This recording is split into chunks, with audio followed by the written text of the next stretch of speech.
Mientras ponemos la presentación para el día de hoy, los saludo. ¿Cómo están? Buenos días.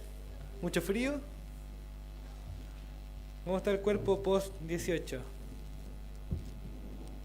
¿Mucha comida o no? ¿A algunos les queda comida?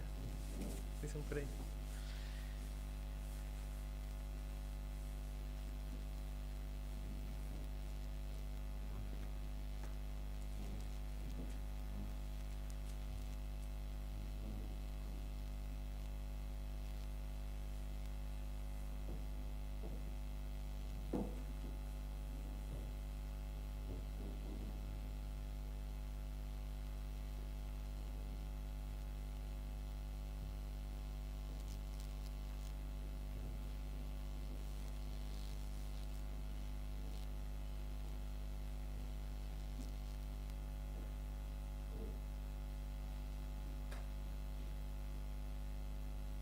Sí, ¿tenemos? Ahí sí, muchas gracias. Se pierde mucho el formato, ¿no? De las diapositivas, más o menos. Ya, ojalá que no se desordene tanto, se pueda ver bien. Bien, bueno, como ya hablamos el domingo pasado, terminamos de estudiar un poco acerca del evangelismo. Nos llamó un poco la atención que dentro de cuando les pedimos, les entregamos la hoja para que anotaran algunos temas de interés que les gustaría estudiar, apareciera cómo evangelizar, porque precisamente estuvimos hablando durante varios meses acerca de eso, ¿ya? Pero hubo varios temas que se repitieron un poco, y este fue uno de ellos, ¿ya? Preguntas acerca de en qué tiempo estamos viviendo, preguntas acerca de cuánto falta para el final, etcétera, etcétera. Y hoy día a mí me gustaría tocar este tema, ¿ya? No vamos a estudiar el Apocalipsis, no vamos a hacer un estudio sistemático de en qué tiempo estamos viviendo, en qué dispensación, etcétera, etcétera, para aquellos que les gustan las dispensaciones. Pero sí quiero darle algunas pinceladas, ¿ya? A partir de la próxima semana ya vamos a comenzar a estudiar otro tema más sistemático, pero hoy día quería tocar esto y darles algunas ideas que pueden ser interesantes y a la vez animarlos a, si les interesa este tema, si tienen inquietudes de este tema, a leer el libro de Apocalipsis, ¿ya? Bien, oremos para comenzar. Señor, te damos gracias por este día, gracias porque nos permite llegar a tu casa, a poder adorarte y a poder escuchar de tu palabra, Señor. Te pedimos que tú abras nuestros corazones, que este tiempo sea un tiempo de provecho.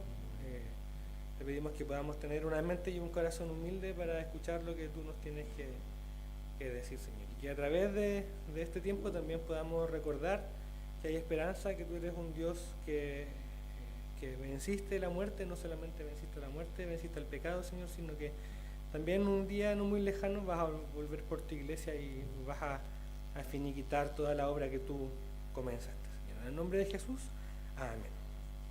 Bien, me molesta un poco el audio, no sé si se puede mejorar o tengo que alejarme un poquito.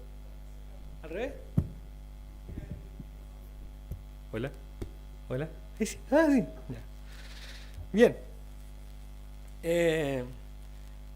Bien, el libro de Apocalipsis en general es uno de los libros más, o en realidad menos comprendidos y a la vez más malinterpretados de toda la escritura, ¿ya? En este libro uno encuentra muchos números, encuentra algunos símbolos extraños, aparece una bestia que sale del mar, ¿cierto? Está el testigo falso, está el anticristo, y muchas veces, incluso yo me he visto en algunas ocasiones pensando de que leer el Apocalipsis es como medio imposible, como que uno no podría leerlo sin enredarse o sin quedar con muchas dudas, ¿ya? Pero no es una misión imposible y tampoco el Apocalipsis es algo que esté reservado para los teólogos, para los estudiosos que llevan muchos años en la iglesia. No es así, ¿ya? El Apocalipsis bueno, en los últimos años, con todo lo que ha pasado, ¿cierto? Con la pandemia, con estas guerras que ha habido en Rusia, en Ucrania, el clásico conflicto palestino-israelí, ha ido ganando por popularidad en algunos medios, cristianos y no cristianos, y uno lo ve en redes sociales, ¿cierto? En podcast, en videos en YouTube, en general en las redes sociales. Se habla mucho del fin del mundo, se habla del anticristo, se habla de Israel, que Israel si es el reloj profético de Dios o no. Se habla de la escatología, que es un término que vamos a ver hoy día, y se habla también dentro de los círculos cristianos de la segunda venida de Cristo. El tema es que tanto ruido y tanto hablar también genera mucha confusión, ¿ya? Entonces vamos a tratar hoy día de poder dar algunas luces para que ustedes también puedan ir haciendo su propio estudio en la casa, ¿ya? La idea de la escuela dominical es poder dar algunos lineamientos, poder dar algunas herramientas que puedan promover el estudio personal de ustedes. Ya no es la idea, digamos, enseñarle como si fuera un niño de segundo básico que a uno lo hacían escribir de la pizarra solamente, no, sino que ustedes ya están en condiciones como adultos, como hermanos en Cristo maduros, espero yo, de hacer su propio estudio, y si en caso de que tengan dudas o algo así, también podemos compartirlas entre nosotros como hermanos. Bien, pásame la siguiente diapo, porfa, Gustavo. Bien. Hay un libro bien interesante y bien bonito que está ahí en la imagen del medio que dice Apocalipsis para tiempos de crisis, ya, que es de un autor en español que se llama Pablo Vernola, y él plantea o acuña estos dos términos, ya, y dice, y plantea la idea de que dentro del mundo cristiano existen dos grupos de personas, ¿ya? Existen aquellos que tienen apocaliptiditis y existen aquellos que tienen apocalipsifobia, ¿ya? ¿Qué significa esto? Él los plantea como trastornos, ¿ya? O como problemas. Por un lado están los que tienen apocaliptiditis, que son los que ven señales del fin del mundo por todos lados, ya, que están obsesionados con el cumplimiento de las profecías y que andan interpretando todas las cosas que pasan y que ven las noticias y esta es la profecía de tal o cual profecía. O cada noticia nueva siempre la están relacionando a la confirmación de ciertas profecías. Ahí yo les puse un par de, bueno, no se ve mucho aquí en este lado, pero este lado sí. Ya, un par de ideas. Hay algunos TikTok que dice quién será el anticristo y aparece el presidente Nayib Bukele, aparece Mr. Beast para los más jóvenes, ¿cierto? ¿Será este el anticristo? Yo recuerdo que cuando era chico estaba vivo todavía Yasser Arafat. No sé si alguien se acuerda de Yasser Arafat. Muchos planteaban de que Yasser Arafat era el anticristo. Después cuando estuvo el presidente Obama, no, que el presidente negro, el primer presidente negro, era el anticristo, y así cuando fue el papa argentino, etcétera. Van pasando los anticristos y siempre están viendo dónde está el anticristo, ¿ya? Algunos, como les decía yo, preocupados de qué está pasando en Israel, porque Israel es el reloj profético de Dios. Otros relacionados al templo, ¿cierto? Que ya se comenzó a construir el tercer templo, entonces la venida del Señor está cerca, ¿ya? Hay algunos hermanos, o hay algunos de nosotros que hemos estado quizás en este grupo, o quizás hemos estado en el otro grupo, ¿ya? Los que tienen apocaliptifobia. ¿Y quiénes son ellos? Son algunos que, para no caer en esto del sensacionalismo y de casi la paranoia escatológica, evitan el apocalipsis. Y bueno, estudiar cualquier otro libro de la Biblia, ¿cierto? O cualquier otro tema, y se manejan y son teológicamente impecables, ¿cierto? Doctrinalmente precisos, pero ven a la escatología un poco de lejos, un poco irrelevante. A mí no me importa tanto qué va a pasar en el futuro, porque yo sé que el Señor va a venir, ¿ya? Y con eso me conformo y trato de evitar un poco el tema, ¿ya? Y personalmente yo me he encontrado en los dos casos en distintas etapas de mi vida. Lo más probable es que ustedes también, ¿ya? Y si no es su caso, qué bueno, ojalá que no caigamos en ninguna de estas dos cosas, ¿ya? Y bien, y a lo largo de la historia, tanto los creyentes como los no creyentes han ido a Apocalipsis para buscar, ¿cierto?, algunas pistas, algunas señales sobre qué es lo que va a pasar en el fin. Pero hay un problema. Hay un problema porque Apocalipsis está escrito de una manera simbólica, una manera bastante particular, ¿ya? Y tiene ciertos enigmas por ahí que ha dado lugar a muchas interpretaciones muy distintas e incluso ha dado lugar a algunas interpretaciones extremas, ¿ya? Y no es la idea tampoco que nosotros caigamos en ese tipo de cosas. ¿Vamos bien hasta ahí? ¿Sí? Ya. Le voy a pedir a alguien si me puede traer un vasito de agua, por favor. Se lo agradecería mucho. Pásame la otra diapositiva, por favor, Gus. Bueno, antes de comenzar este acercamiento al libro de Apocalipsis hay algunos conceptos importantes que nosotros tenemos que conocer, o algunas ideas, ¿ya? Para que nosotros tengamos. Y el primero de estos conceptos es el concepto de escatología, que yo ya lo había planteado aquí. Incluso algunos dentro de sus preguntas pusieron, a mí me gustaría que habláramos de escatología, ¿ya? ¿Y qué significa escatología? Escatología es una palabra griega, ya, compuesta de dos términos. Eschatos, ya, que significa lo último, y logía, que obviamente es el estudio de, o la ciencia de. ¿Ya? Entonces, la escatología básicamente es el estudio de las últimas cosas, ¿ya? Y esto no es propio ni exclusivo del cristianismo, ¿ya? Cada religión, cada como visión tiene su escatología, tiene su forma de ver el fin del mundo, ¿ya? Ustedes se acuerdan, no sé si del calendario maya, por ejemplo, ellos también tenían una idea de que el mundo va a terminar, y así distintas culturas y distintas creencias tienen su escatología. En el caso particular de nosotros, como cristianos, o la cosmovisión judeo-cristiana, se caracteriza porque la escatología no estudia tanto el anuncio del fin en sí mismo, sino que está el centro en la persona y en la obra de Jesús, de Jesucristo, ¿ya? Y eso va a ser muy importante para todo lo que vamos a ver después durante la clase, ¿ya? Recuerden siempre de que el estudio de la escatología sí es el estudio de los tiempos finales, pero el centro no está en qué va a pasar, ni cómo va a pasar, ni cuándo va a pasar, sino que el centro siempre está en Cristo, como toda la Escritura. Muchas gracias.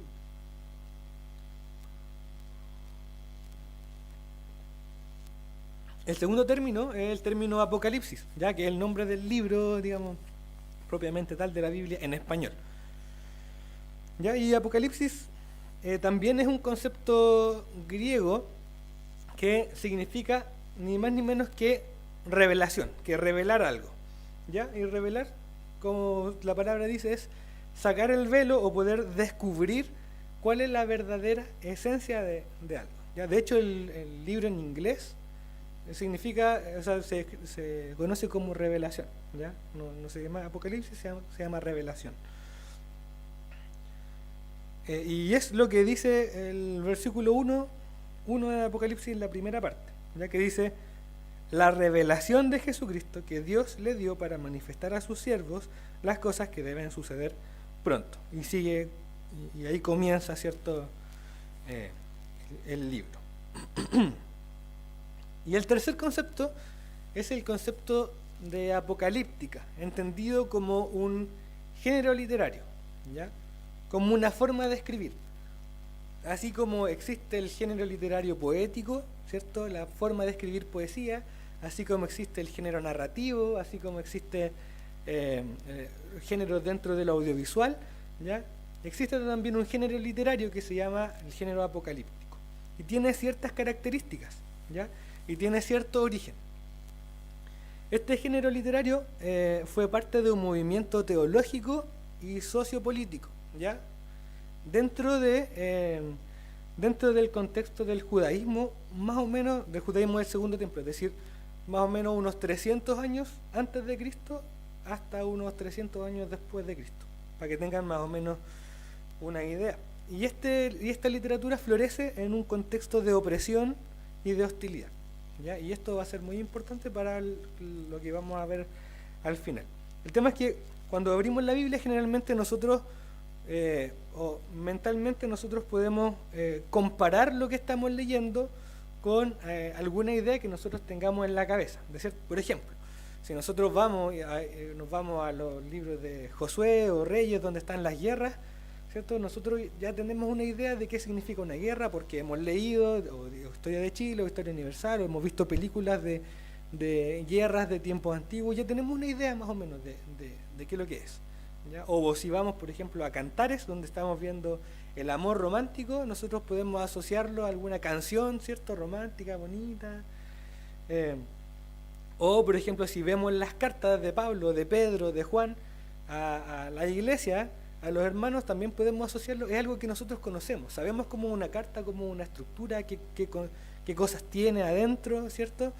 ¿Ya? Pero en general, el género literario de la apocalíptica nosotros no lo conocemos, ¿ya? No tenemos algo con qué asociarlo, y es importante que lo entendamos porque así también vamos a poder tener una comprensión, digamos, más completa de lo que es el libro de Apocalipsis y cómo podemos entenderlo bien, ¿ya?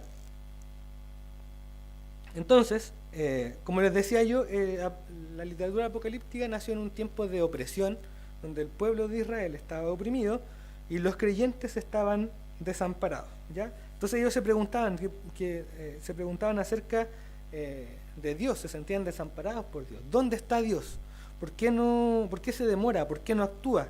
¿Ya? Y el propósito de la literatura apocalíptica, que de hecho Apocalipsis no es el único libro de este género, el propósito es llevarle esperanza, ¿ya? Llevar esperanza al pueblo oprimido en medio de un mundo injusto y darle sentido a su dolor, ¿ya? Ese es el objetivo del libro de Apocalipsis. Y voy a citar a un autor que se llama Lucas Mañín, y él dice que la apocalíptica en realidad lo que hace es correr el velo del caos del mundo para proclamar que Dios no se ha olvidado de su pueblo, ¿ya? Y entonces cuando entendemos el propósito de la literatura apocalíptica, nosotros podemos quedarnos tranquilos de que el Apocalipsis no está al final solamente para llenarnos de miedo o para llenarnos de confusión, como muchas veces pasa, ¿ya? O de ansiedad, sino que es un libro que responde a una crisis con un mensaje de esperanza. ¿Lo habían pensado de esa forma alguna vez? Apocalipsis no es un libro de miedo y de símbolos, sino que es un libro de esperanza para un pueblo que está en crisis. Siguiente diapositiva, por favor. Bien, ¿qué características tiene? Bueno, ahí no se ve muy bien, ¿ya? ¿Qué características tiene la literatura apocalíptica? Ya, como les decía yo, la literatura apocalíptica está diseñada o escrita en tiempos de crisis, y el propósito es interpretar eventos hostiles a la luz de la fe de un Dios justo, ¿ya? Es decir, que el dolor de los santos, el dolor que está sufriendo en este caso la iglesia del primer siglo, no es en vano, y que el Señor actuará pronto y de manera poderosa. Y una cosa muy particular de la literatura apocalíptica es que Dios interviene directamente, ¿ya? Como nosotros vemos en la Biblia en general, cuando habla por los profetas, por ejemplo, Dios habla a través del profeta, interviene porque cambia el curso de una guerra, porque detiene el sol, ¿cierto?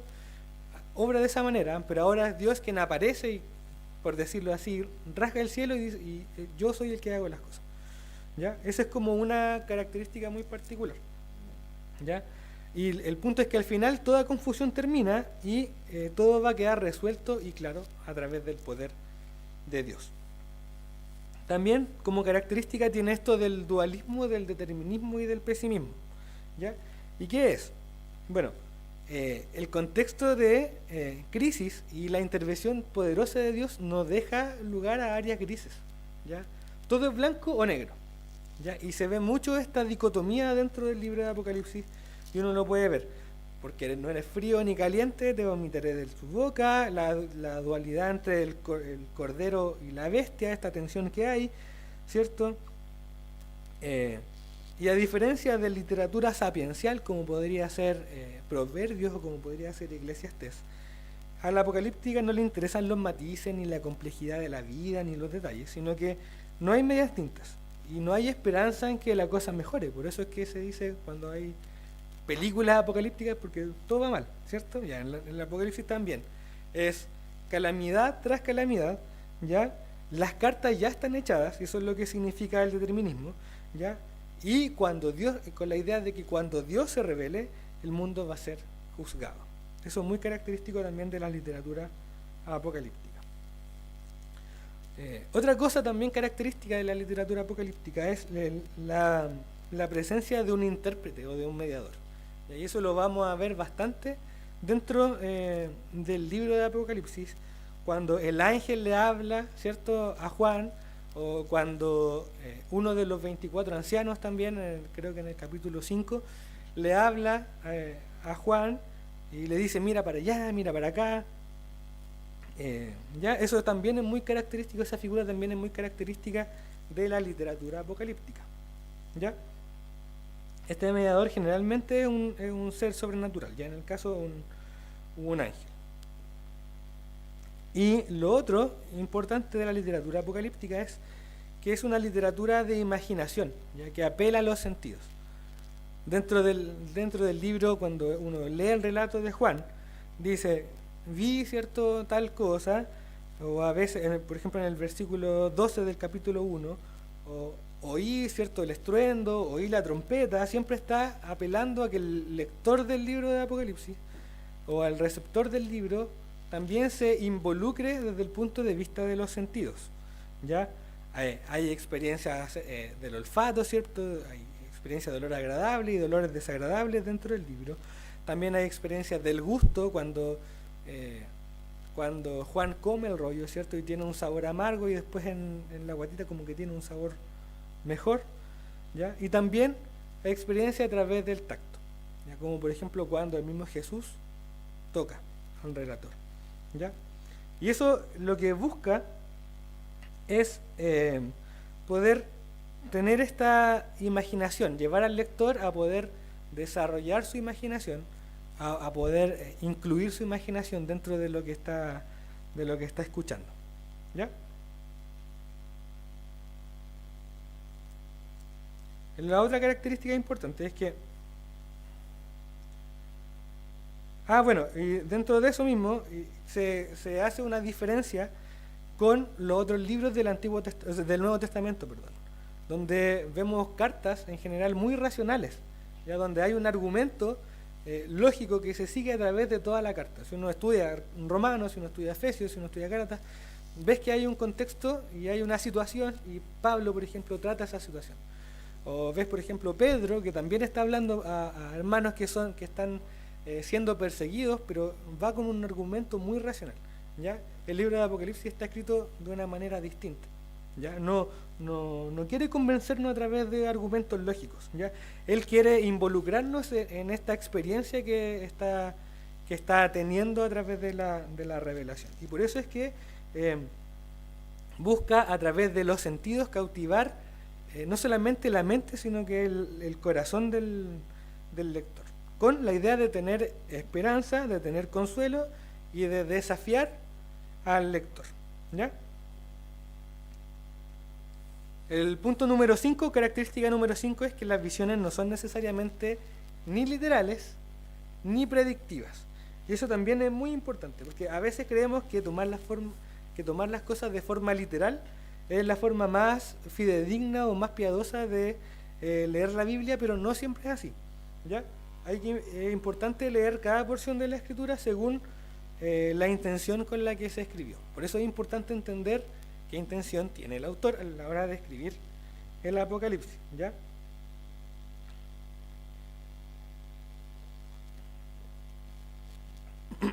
Es importante también recordar de que el presente descrito en el libro y el futuro descrito en el libro no son nuestro presente y nuestro futuro. ¿Ya? Esto fue escrito para hermanos en el primer siglo. ¿Ya? Por lo tanto, tenemos que también tener cuidado a la hora de interpretar ciertas predicciones o ciertas profecías que pudiese estar en el libro. La literatura apocalíptica no es literatura profética, ¿ya? No pretende ser un presagio detallado del futuro, ¿ya? Y lo otro es que, si bien es cierto, el Apocalipsis tiene contenido profético, nosotros a veces caemos en el error de creer que profecía es lo mismo que predicción. Y no es lo mismo. Una profecía es una palabra de Dios dicha ¿cierto?, a su pueblo en un contexto específico.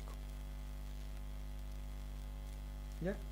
Y el punto número 6 acerca de la literatura apocalíptica es que no podemos decodificar todos los detalles. Y eso es algo muy importante.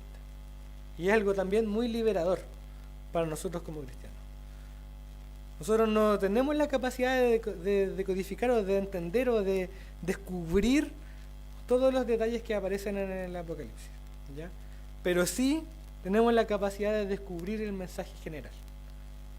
Y ese mensaje general es el mensaje que nos libera y que también nos ayuda en los momentos de crisis y nos da esperanza, ¿ya?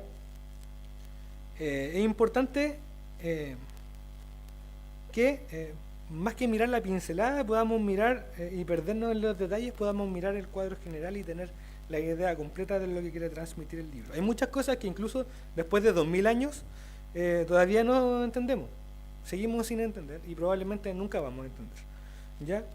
Pero recordemos que el objeto de este libro no es llamarnos a convertirnos en detectives, ¿ya? Ni en numerólogos y empezar a sacar la cuenta de empezamos a sumar los números, que cuántos números faltan, que a veces caemos en eso, ¿ya? Sino que la idea es animarnos a vivir como creyentes fieles que confían en el amor y en la justicia de Dios, incluso en los momentos de crisis. ¿Bien? ¿Vamos bien hasta ahí? ¿Se va entendiendo o está muy enredado? Ya. Súper. Vamos a ir avanzando. Siguiente. Bien, muchas gracias. Ya, entonces, conociendo esto, vamos a hacer una introducción al Apocalipsis, ¿ya?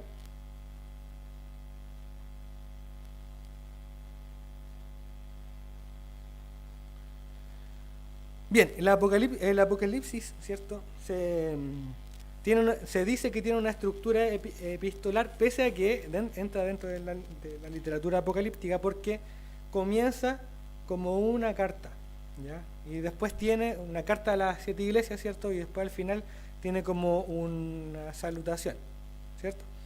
¿Ya? El autor, que se identifica como Juan, generalmente se asocia al apóstol Juan, ¿ya? Sin embargo, dentro de la academia no hay consenso de que el Juan que escribe el Apocalipsis sea el apóstol Juan, ¿ya? De hecho, si uno compara, por ejemplo, el Evangelio de Juan, las 3 cartas de Juan y el Apocalipsis, que es lo que se llama la literatura juánica, hay algunas diferencias de semántica, hay algunas diferencias de estilo de escritura que sugieren pensar de que no son la misma persona, ¿ya? Aún así, eso no significa que esté fuera del canon ni que no sea palabra inspirada por Dios, ¿ya? La persona que escribe esto se identifica como Juan y está en la isla de Patmos, exiliado, ¿ya? Es un hermano, está exiliado, ¿ya? Y la fecha de escritura se plantea que es a finales del siglo I, ya más o menos entre el 94 y el 96 después de Cristo. ¿Y cuál es el contexto de esta carta? Que era lo que yo les comentaba antes, de que el contexto es el contexto de persecución y de martirio de la iglesia en el último periodo del emperador Domiciano, ¿ya? Que fue un emperador que persiguió a la iglesia, que castigó a los cristianos, y de hecho hay algunos que plantean que dentro del número de la bestia del 666 es una especie de codificación para el emperador Domiciano, ¿ya? Y que su gobierno termina más o menos en ese tiempo del año 96, ¿ya? Y en general, siguiente diapositiva, por favor, Gustavo. En general hay 4 teorías o 4 formas, hay más, pero estas son las más conocidas y las más populares. Hay 4 formas de interpretar el Apocalipsis, ¿ya? Está la teoría preterista, ¿ya? Que lo que busca es entender el Apocalipsis en el contexto histórico original, ya en el contexto histórico inmediato en el cual se escribió el libro. Y afirma la importancia de conocer el contexto histórico para poder comprender correctamente el Apocalipsis, ¿ya? Porque sin conocer las circunstancias y en las que se escribió el libro y la realidad de las comunidades de las comunidades cristianas de la época, es muy fácil hacer algunas interpretaciones que sean caprichosas y que tienen que ver más con nosotros, ¿ya? Entonces esa es una forma, digamos, en términos generales, de poder entenderlo. Ahora, hay una visión extrema de esta teoría preterista que dice que casi que todos los eventos que aparecen en el Apocalipsis casi exclusivamente ya se cumplieron dentro del siglo I, ¿ya? Lo que significaría que en realidad el libro de Apocalipsis tiene más valor como un documento histórico que como un mensaje para los creyentes de todos los tiempos, ¿ya? La segunda teoría es la teoría historicista, ¿ya? Que afirma que el Apocalipsis en realidad es una especie de mapa para entender lo que está pasando ahora, en este momento. Y hay generalmente relacionado a la historia occidental, curiosamente, ¿ya? Y sostiene que el objetivo es predecir algunos acontecimientos históricos importantes, ¿ya? Por ejemplo, predecir el surgimiento del Islam, predecir la Segunda Guerra Mundial, predecir la Reforma Protestante, o predecir la caída de las Torres Gemelas, ¿ya? Quizás nosotros estamos un poco más familiarizados con esta teoría historicista, porque también es la que se relaciona un poco a la escatología de la UCB, que es una escatología dispensacionalista, ¿ya? Generalmente la escatología dispensacionalista está relacionada un poco a esta forma de interpretar el Apocalipsis, ¿ya? No estrictamente, pero hay cierta relación. Ya. Entonces, de esta manera, entonces, como les decía yo antes, el anticristo ha pasado por muchas personas, ¿ya? Entonces, si estábamos interpretando a nivel del Islam, entonces el anticristo era Mahoma. Si estamos viendo la Segunda Guerra Mundial, el anticristo era Hitler. Si estamos viendo la Reforma Protestante, ¿quién habrá sido el anticristo? El Papa. Y si estamos viendo las Torres Gemelas, ¿quién era el anticristo? Bin Laden. ¿Alguien lo escuchó alguna vez o no? No, el anticristo es... ¿Quién más ha escuchado? ¿Qué otra persona es el anticristo? Bukele. ¿Quién más? Hitler en algún momento, ¿cierto? Yasser Arafat. Eso es lo que conversamos. ¿Ya? Entonces, ¿qué pasa? Que como la comparación, entonces, si la teoría preterista daba en la importancia, ¿cierto?, a lo que pasaba en las comunidades cristianas en el primer siglo, esto es totalmente lo contrario. De cierta manera deja un poco esa idea de la importancia de las comunidades cristianas en el primer siglo y centra digamos, el foco del Apocalipsis en interpretar sucesos actuales, ¿ya? Y obviamente eso también tiene un problema, porque se presta para la subjetividad, ¿ya? Para la interpretación de cualquier persona que puede interpretar los símbolos de cualquier manera y hacerlos encajar en eventos de su época. Y eso se puede utilizar o instrumentalizar para promover agendas sociopolíticas, para promover ideologías, etcétera, etcétera, etcétera. Por lo tanto, igual hay que tener mucho cuidado con eso. La tercera forma, o la tercera teoría, es la teoría futurista, ¿ya? Como su nombre lo dice, sostiene que prácticamente todos los símbolos y todas las señales que aparecen en el libro tienen cabida o tienen o se realizan o llevan se materializan en un futuro, ¿ya? La mayoría de las cosas del Apocalipsis no ha pasado y va a pasar. Va a pasar ¿cuándo? No sabemos, pero va a pasar, ¿ya? Y aún estamos esperando entonces que todo eso suceda. Entonces, en otras palabras, no sabemos a qué se refiere la Biblia con la figura de la bestia, o a qué se refiere la Biblia con esta idea del 666, o con los 4 jinetes, pero cuando llegue el momento vamos a saberlo. Esa es la idea. Y también ahí hemos escuchado, ¿cierto?, que la marca de la bestia, que era el código de barra, después que era el microchip, y así. ¿Ya? ¿Ah? No se sabe, esa es la idea, ¿ya? Pero cuando llegue el momento en el que se cumpla eso, se supone que lo vamos a saber, ¿ya? Bueno, esta forma de entenderlo en realidad no tendría, sería un poco extraña, porque no solo no tendría mucho que decir a los cristianos del primer siglo quienes fueron los primeros receptores de esta carta, sino que tampoco tendría mucho que decirnos a nosotros, porque las cosas van a pasar después. ¿Cuánto después? No sabemos. Entonces, tampoco sería muy pertinente para ninguno de los cristianos que vivía a lo largo de estos 2000 años. ¿Ya? Y la cuarta teoría es la teoría simbólica. ¿Ya? ¿Qué plantea la teoría simbólica? Plantea que lo que encontramos en el libro es una presentación de grandes principios, principalmente espirituales, ¿ya? Y que no tendríamos muchas referencias específicas a momentos, personas o eventos, ¿ya? Que más bien el propósito o el mensaje del libro apuntaría hacia describir un conflicto entre Dios y las fuerzas del mal, y desde esta perspectiva el propósito del libro sería alentar y guiar a los cristianos de todos los periodos de la historia, ¿ya? Pero no hay mayor detalle, no se centraría en los detalles de interpretación del libro, ¿ya?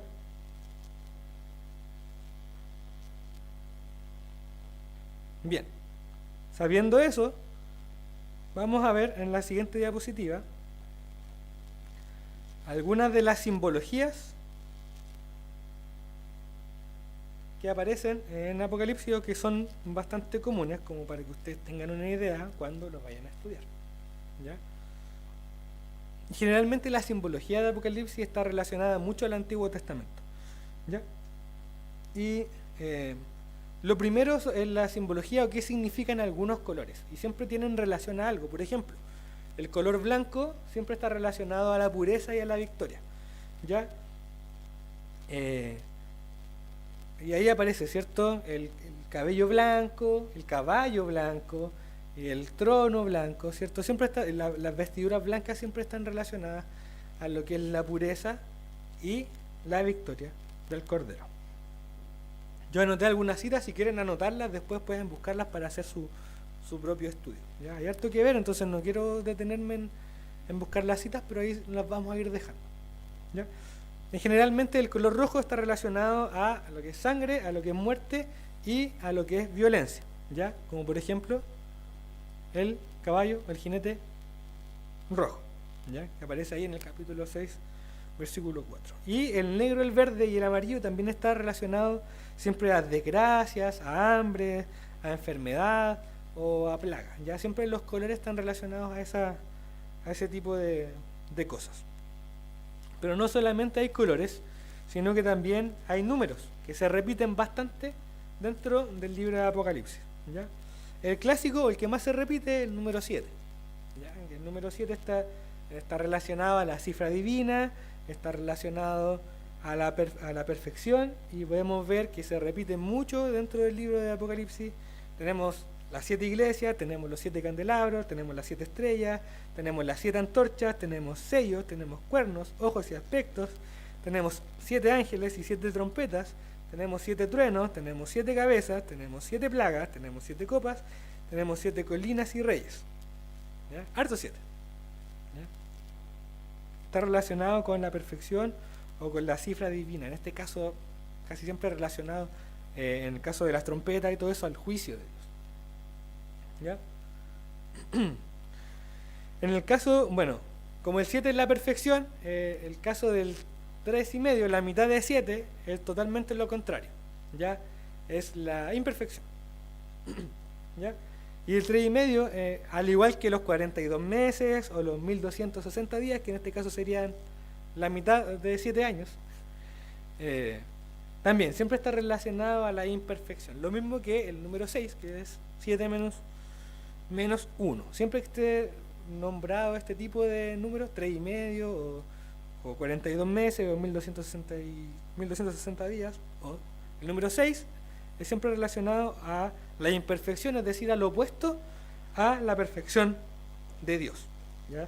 El número 4 generalmente está relacionado a los 4 puntos cardinales y en lo que representa la extensión de la tierra, ¿ya? Por lo tanto, se plantea que cuando se habla de los 4 jinetes, por ejemplo, puede ser una forma de juicio que se extiende por todos los confines de la tierra, ¿ya? El número 12 es un número para representar en general el pueblo de Dios, ¿ya?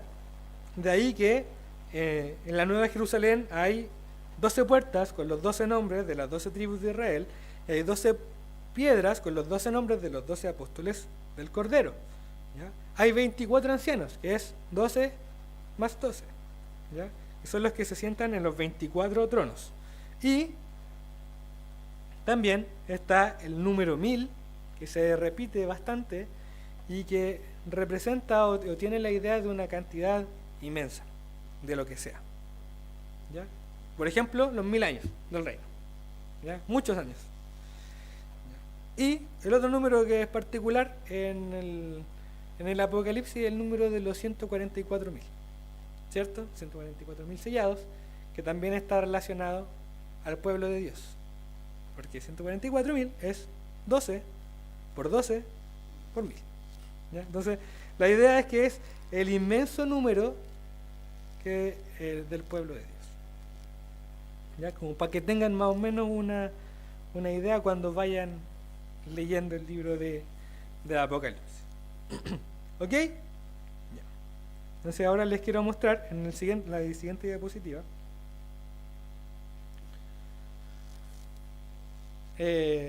una de las tantas formas de poder separar el libro para poder entender los temas que hay, ¿ya? Formas de separarlo hay un montón. Esta es, yo diría, quizás la más sencilla para no complejizar el tema. Y podemos ponerlo así. La primera etapa son los primeros 3 capítulos, que funciona como una especie de introducción. Después de eso vienen los juicios del Cordero. Después viene el combate cósmico, el combate épico, ¿ya? Y los últimos 2 capítulos, la Nueva Jerusalén, ¿ya? Entonces, en la introducción estamos ante la presencia de la revelación de Jesús mismo, ¿ya? Comunicado por un ángel para poder bendecir a la iglesia y para poder exhortarlas. Juan, Juan de Patmos, sea el apóstol Juan o no, recibe una visión del Cristo resucitado y un mensaje para las 7 iglesias de Asia. ¿Cuáles son esas 7 iglesias? ¿Se acuerdan? A ver. Éfeso, Sardis, Filadelfia, Laodicea, Esmirna, 5, Tiatira y Pérgamo. Ya, muy bien. Ahí aparece en la siguiente, para ver si se acuerda. En la siguiente diapositiva aparece, ¿ya? Aparecen las 7 iglesias. Éfeso, la iglesia que abandonó su primer amor.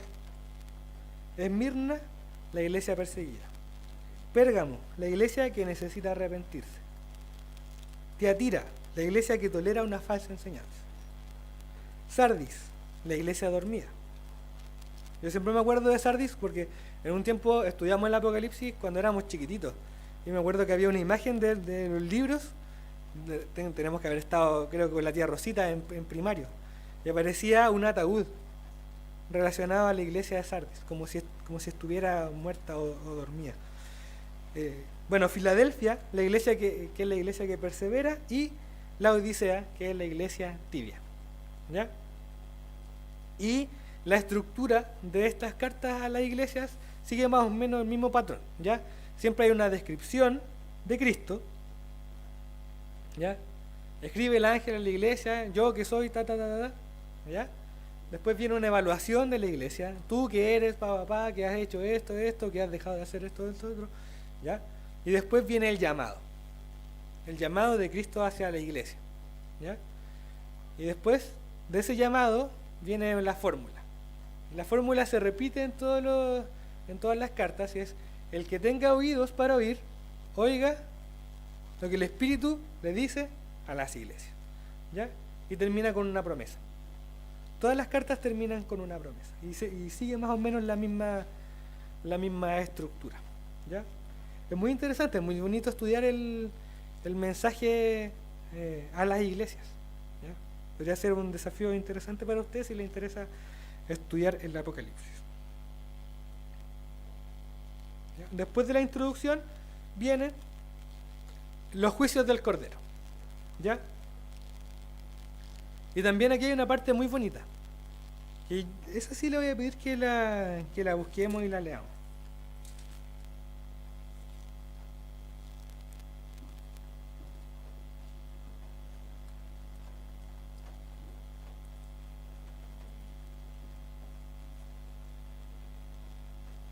Vamos a ir al capítulo 5.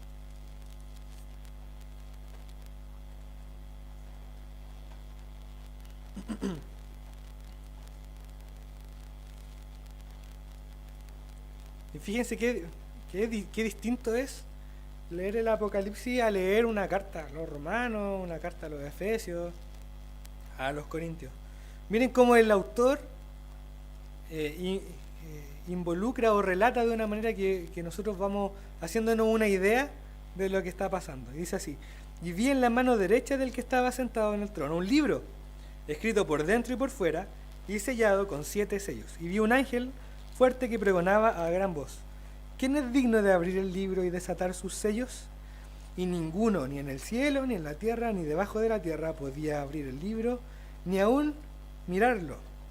Y yo lloraba mucho porque no se había hallado a ninguno digno de abrir el libro, ni de leerlo, ni de mirarlo.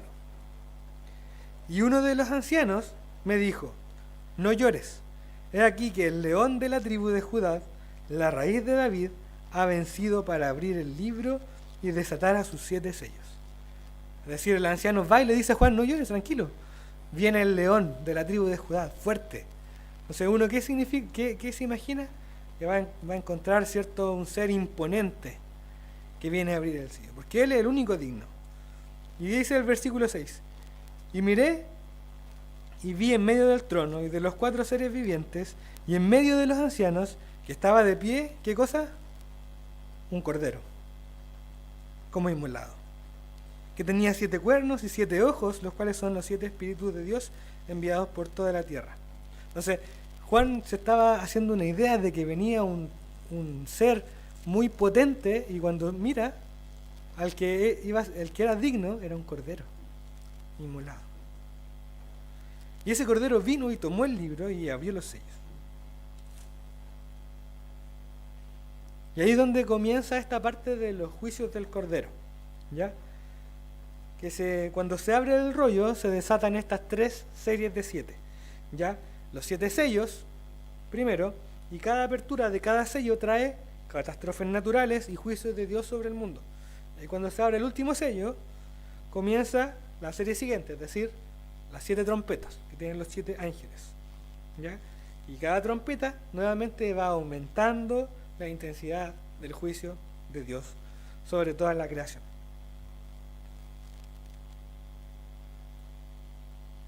Luego de eso viene la parte de la batalla cósmica que se plantea, ¿ya? Que es el combate entre las fuerzas del bien y del mal, donde está por un lado Dios y su cordero contra el dragón y sus 2 bestias y Babilonia. Si usted no ha leído nunca Apocalipsis, perdóneme porque le estoy haciendo un spoiler, ¿ya? Pero lo más probable es que aquí la mayoría alguna noción tiene de Apocalipsis. Entonces se da esta batalla cósmica, ¿ya? Y es el momento donde se derraman las 7 copas de la ira de Dios, con más catástrofes naturales y plagas que traen a la memoria, ¿ya?, las plagas de Egipto.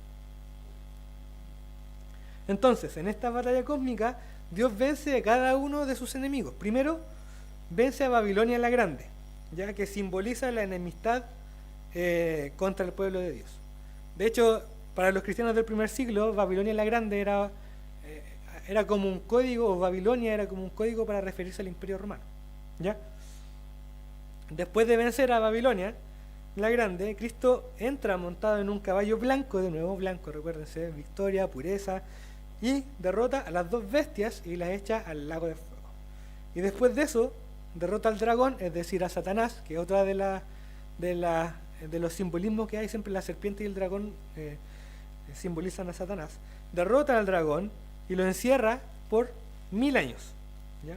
Y después de esos 1000 años, Satanás es liberado, ¿cierto? Y logra de nuevo reunir a todas sus fuerzas para pelear contra Dios en el combate definitivo, máximo, épico de todos, donde también es derrotado, ¿ya? Eso es más o menos todo lo que pasa entre el capítulo, digamos, 12 hasta el capítulo 20. Hay muchos detalles, hay muchas cosas muy bonitas, pero más o menos para que tengan una idea, ¿ya? Y el libro de Apocalipsis termina con el tema de la Nueva Jerusalén, ¿ya? Finalmente, la esperanza prometida llega, ¿ya? Las descripciones están llenas nuevamente de simbolismos relacionados con el Antiguo Testamento y en especial están relacionados mucho al Edén, ¿ya? Donde una vez más, igual que al principio de la creación, Dios puede habitar en plenitud con el hombre, ¿ya?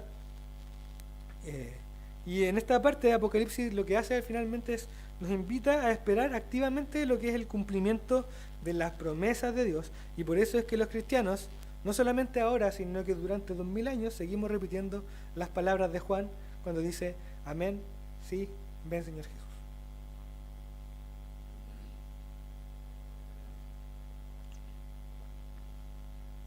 De hecho hay muchos más detalles, por ejemplo el árbol de la vida, ¿cierto? Como estaba el árbol de la vida en el Edén, también se ve el árbol de la vida al final de Apocalipsis, donde sus hojas sirven para sanar a las naciones. Ya, pero no quiero entrar en detalles, pero sí que nos quedemos con la idea principal. ¿Se entiende hasta ahí? ¿Sí? Creo le ha ayudado un poco a poder entender de qué va esto del Apocalipsis y por qué no hay que tenerle miedo. Qué bueno. Entonces, yo les tengo algunas sugerencias para cuando lean el Apocalipsis. Son 7, ¿ya? Y no son mías, en realidad son de un autor que se llama Juan Stam, que él tiene un libro muy bonito también acerca del Apocalipsis. Y él, en su libro, entrega estas sugerencias, ¿ya? Entonces, la primera sugerencia es interpretar el Apocalipsis exegéticamente. ¿Pero qué significa esa palabra tan sofisticada? Bueno, los estudiantes del seminario, me imagino que la conocen, ¿ya? Pero la idea es esforzarnos por poder comprender de la mejor manera, o de la mejor manera posible, lo que entendían el autor y los lectores originales del Apocalipsis, ¿ya? Más o menos lo que estamos haciendo hoy día, ¿ya? Recuerde que siempre hay que interpretar el texto en su contexto. O como dicen por ahí, un texto sin contexto es puro pretexto, ¿ya? Entonces, la primera sugerencia es interpretar exegéticamente el Apocalipsis. La segunda es interpretar históricamente, ¿ya? Este relato está puesto en un contexto histórico, que también lo hablamos un poquito hoy día, un contexto de opresión, un contexto de desesperanza, de persecución, ¿ya? ¿Qué pasa? Que si nosotros sacamos el Apocalipsis del contexto histórico, probablemente vamos a terminar defendiendo o creando agendas ideológicas o políticas, o incluso creando ciencia ficción. Como por ejemplo, no sé si alguno de ustedes alcanzó a escuchar o ha leído la novela Dejados Atrás, de Tim LaHaye. Eso es pura ciencia ficción. Me acuerdo que nosotros, una vez incluso cuando éramos chicos en el campamento, vimos la película Dejados Atrás, ¿ya? Eso no es lo que dice la escritura, eso es ciencia ficción. Si usted quiere ver una película de ciencia ficción, vea eso. Pero después no piense que eso es palabra de Dios, porque no es, ¿ya? Tercero, interpretar el Apocalipsis cristocéntricamente. Y esto es lo que yo les decía. El Apocalipsis no es un libro de profecía así nomás, ¿ya? El núcleo en todo tiempo de este libro de Apocalipsis, el mensaje en todo tiempo, no es el anticristo, no es la bestia, no es el combate, no es el cumplimiento de las 70 semanas, no. ¿Ya? El centro del Apocalipsis es Cristo, siempre, ¿ya? El mismo autor Juan Stam, él decía que Apocalipsis, más que un libro sobre el fin del mundo, es un libro sobre aquel que es el principio y el fin de todo. Cuarto, interpretar el Apocalipsis imaginativamente. Aquí podemos echar a volar nuestra imaginación, los que tienen. ¿Ya? Eso no significa ponerle de nuestra cosecha, ¿ya? Sino que ocupar nuestra mente entendiendo. Ya, no debería, o sea, eso estamos haciendo aquí.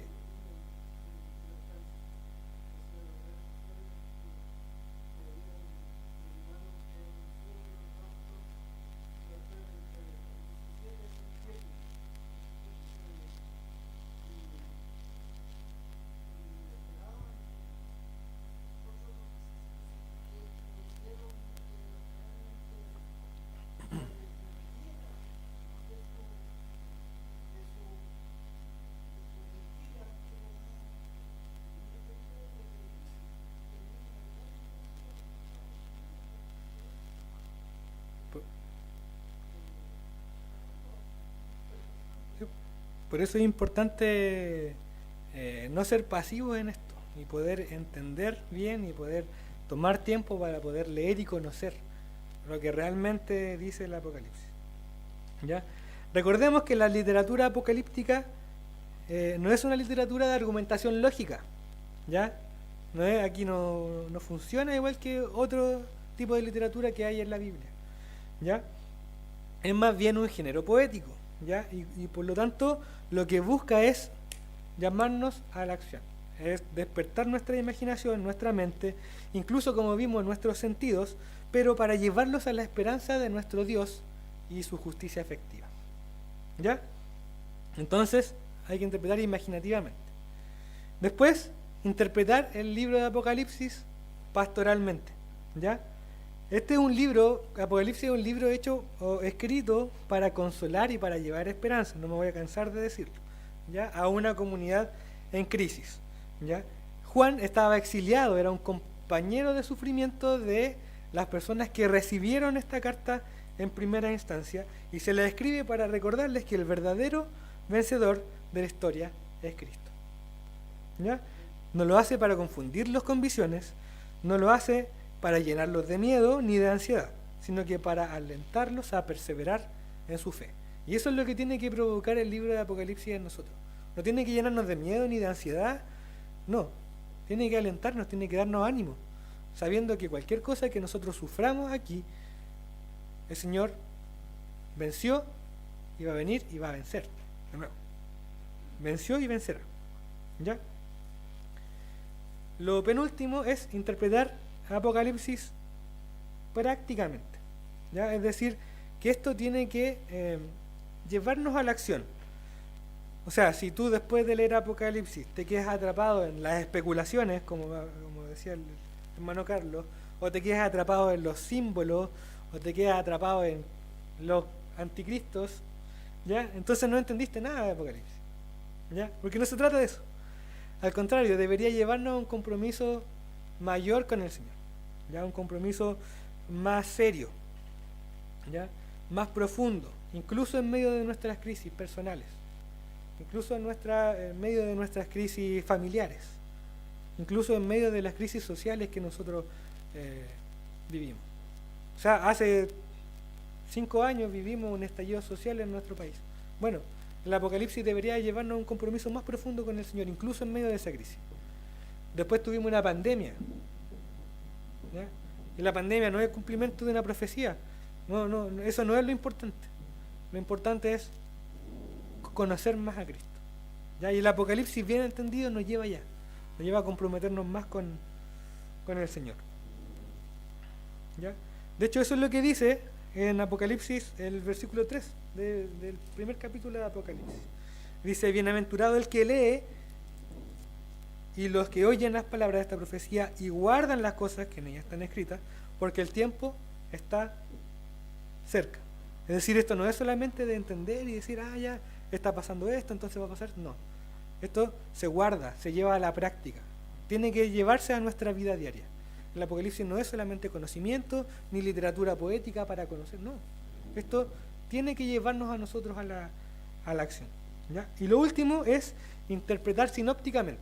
Y aquí yo les puse un poco la explicación, es decir, tener el cuadro completo. El Apocalipsis no se interpreta solo, ¿ya? Es parte del relato maravilloso de la Escritura. Es la parte que cierra la Escritura, ¿ya?